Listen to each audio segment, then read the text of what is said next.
Hey everyone, Justin and Jesse Klein here. We're going over a hot topic today, raising immigration targets. How is this going to impact real estate prices? Take a look at foreign investment as well. So you might have heard our new goal is to have over 500,000 new immigrants coming into Canada by 2025, trying to offset our unemployment lows, the lowest since 1970. So recently we had the foreign buyers ban.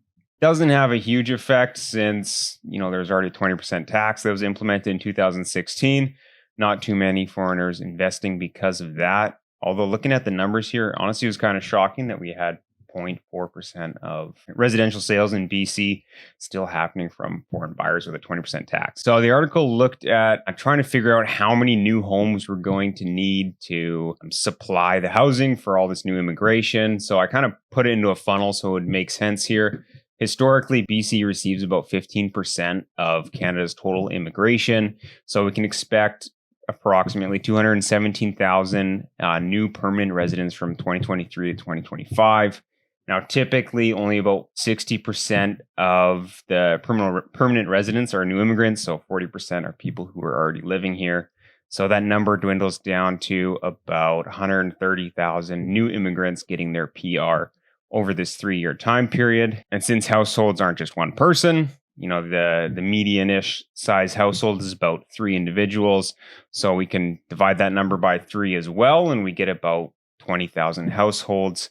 Now, not all these households purchase a home. So taking the 2021 rate from the Canadian Housing Society, we apply 54% home ownership rate, giving us 11,000 new home sales in BC over this 3-year period. So needing 11,000 new homes over this 3-year period, it actually doesn't sound like a lot, but it's got a huge impact on our prices. Jesse, if you want to go over this graph here that they released as well. Yeah, so the blue line, the light blue line is kind of the baseline. BCRA predicts like maybe 2 to 3% appreciation per year for the next 5 years, if there was not this massive immigration target. But then once they factor in the large immigration target, they bump up the yearly appreciation from between 4 to like 8%.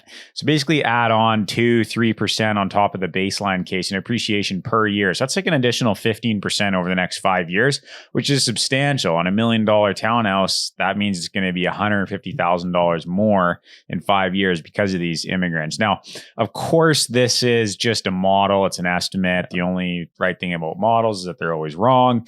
But still, BCRA has put this together. They have a reason for it. And it's just common sense. Prices will go up when you increase the amount of people that need a home and you're not building excess homes.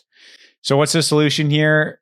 At this point, it just looks like the government needs to figure their crap out. Either cut the immigration because you're just sewering locals, or if you want to have these immigration targets, which do make sense for a number of reasons, bringing in skilled labor and fixing our demographics, which are a complete mess and only getting worse. Well, okay, we need to have a housing plan. You need to quit the government bureaucracy crap, cut the red tape, and just blast some homes in. Like, we just need to start building, let the free market do its thing. Take all of these single family home lots throughout Surrey and Langley and Coquitlam and just duplex them all.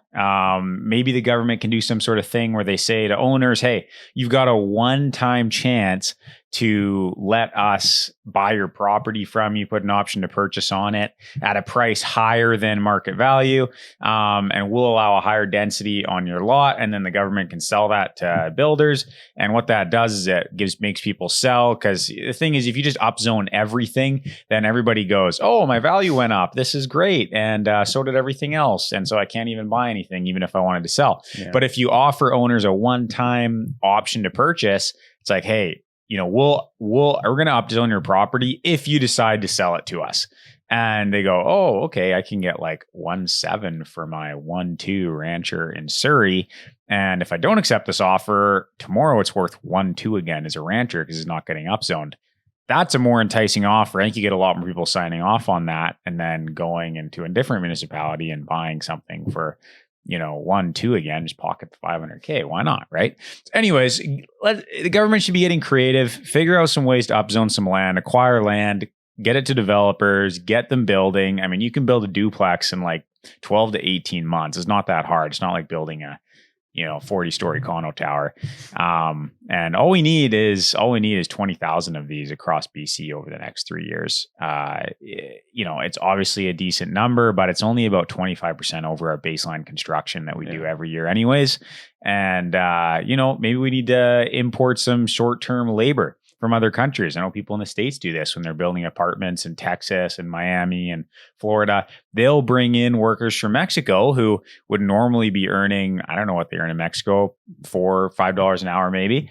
They bring up to the States, they pay them $12, $15 an hour. Maybe they provide some housing, make sure they're well taken care of. Of course, that's super important. You don't want to take advantage of this labor, but you give them this option of like, hey, if you want to make some more money for your family in a 6-month stint, we'll make sure you're housed well, taken care of up here, and you're also going to make more money than you would at home.